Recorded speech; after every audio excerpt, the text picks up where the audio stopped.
welcome to a new episode of the channel. Today we'll be talking Whittington. So let's get started. Now Whittington is a very good book for a lot of reasons. Okay, firstly let's talk about the summary. The summary of this book in very simple words. It's about a cat named Whittington who came to Bernie's barn, who is basically an orphanage for animals. And he wanted a place in the barn. And he seemed to love the place in the barn for a lot of reasons.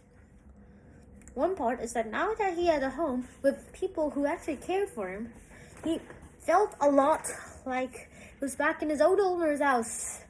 And when he was asked to tell the story about Dick Whittington, he agreed. And he decided that it would be best to just tell them about everything. So, yeah, he told everybody about everything. And now that that was past, we could now talk about Dick Whittington. Dick Whittington left London when he was 8 years old without his grandmother's permission. And after 2 months on the road, he came into employment of Fitzwarren, a merchant who took care of him well.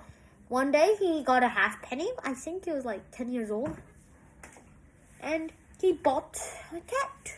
He bought the cat, which is Whittington's great grandmother, an ancestor. And so he lived with Dick Whittington's cat, lived with Dick Whittington happily ever after until the day when Dick Whittington's cat, it's a she, was thrown overboard and killed in the storm. She left 2 kittens on the deck. He raised them and eventually married someone who he was pretty much loved, called Mary Green. He survived everyone else in his family. And his last project was bringing a sewer system to Londoners so that they will have clean water forever. And so yeah, that's how it seemed to work out. So right now, that is technically about the end of the summary. So if you guys are really big fans of Charlotte's Web by E.B. White, then this will be the good book for you. It turns out both of them are set in a barn, different barns. They have different characters. The main character is a cat, but the main character for Charlotte's Web is a pig. So that's a big difference. But the main similarity here is about talking animals and how they express their creativity to each other and tell each other about their stories and about their other fates. Yeah, Whittington talks about his story a lot. In Charlotte's Web, however, they just talk about what will happen to each other.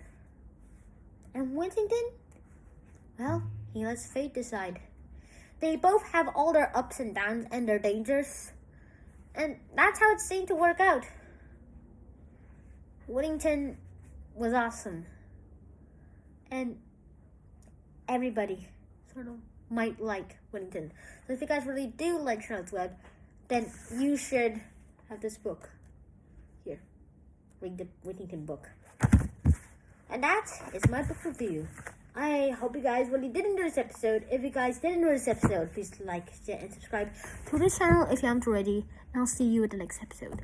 Now, peace.